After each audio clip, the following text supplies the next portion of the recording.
How many times do you think Jesus mentioned hell or hellfire? And maybe we can compare that with the number of times Paul mentioned the same concept. Was there a difference? And here's another difference. How many times does Jesus mention hell or hellfire? Well, it's about 20 times as far as I can see. 20 times Jesus mentions that punishment of hell. How many times does Paul mention it? 0. None. Is that a difference in their gospel? Maybe there's a reason for it. If you have a look at Paul, Paul actually does mention the word Hades. That's the Greek word that is normally translated hell. But in all of our translations of the Bible, it's called the grave. It's the verse that says, "O death, where is your sting? Grave, where is your victory?" That's the one time that Paul actually uses Hades. Why do our Bibles translate it grave and not hell? Because it tells us there's an end to the grave. There's an end to hell. Most Christians think that hell's going to go on forever, that people are going to be tortured for an infinite amount of time because of what they've done in their lifetime. Paul says that hell, Hades, or the grave finishes. The sacrifice of Christ destroyed it, and its victory is gone. So that's why it's never mentioned. But why does Jesus mention so many times? This is one of the things the atheists love to talk about. They say, look, hell never appears in the Old Testament. You go through the Old Testament, there is never a hell of suffering and fire and eternal torment. The word for hell in the Old Testament is Sheol, and it simply means the grave.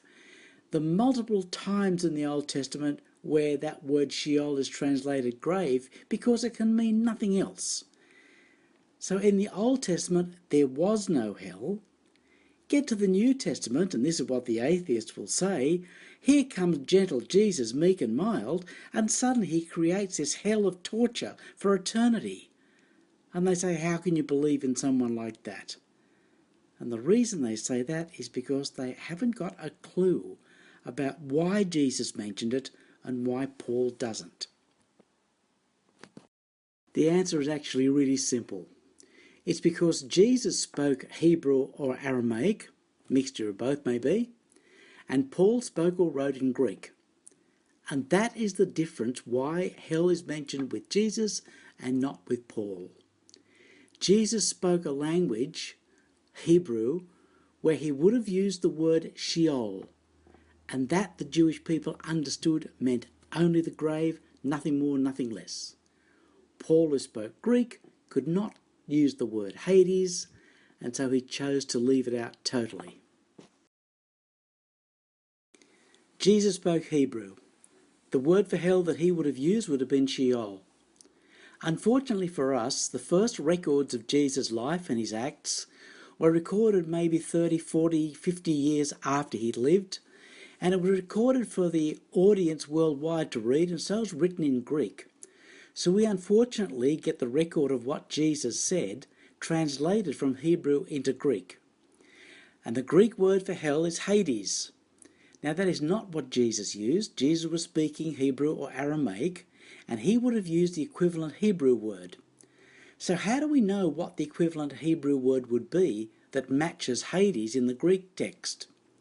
Well, you've only got to have a look at the Greek Old Testament. The Hebrew Old Testament has a matching Greek Old Testament called the Septuagint version, and you can match up the words for hell, and you can see what matches Hades in Greek in the Hebrew, and it's the word Sheol. So every time the word hell was ever used in Hebrew, it was Sheol. And so therefore when Jesus walked around talking to people, he didn't talk about Hades. He talked about Sheol, which they all understood as Hebrews. They understood perfectly that simply meant the grave. But when the Greek text was made so that people could spread the gospel into nations other than Israel, they used the word Hades. Another word that Jesus used when he talked about hellfire in particular was the word Gehenna. Gehenna was a literal rubbish dump outside of Jerusalem. It was a place where the dogs and dead animals and rubbish of the city was thrown. It was perpetually burning, so that Jesus was able to say that the fire is never extinguished. It was full of dead animals and the bodies of dead criminals that were uncollected. and they were infested with maggots, and so Jesus was able to say where their worm never dies. He referred to a literal place. It was nothing mystical. The Jews knew exactly what he was talking about. He says, if your eye offends you, pluck it out, throw it away. That's better than your whole person being thrown onto this rubbish tip of Gehenna, which represented absolute destruction. Now, Paul wrote in Greek, and to the Greeks, Hades has a completely different meaning. To the Hebrew, it matches Sheol, but that is not true for the Greeks. The Greeks and the Romans and the people living in Asia Minor, to them Hades was some mystical place of spirits that were floating around looking for somewhere to go.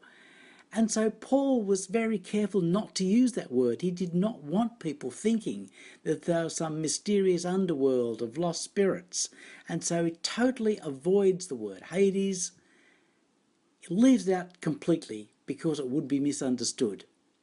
And he also can't use the word Gehenna, simply because the Greeks and the Romans and the people in Asia Minor wouldn't have a clue what it was. They didn't know what Gehenna was. It was only the Jewish people that knew it because it was local.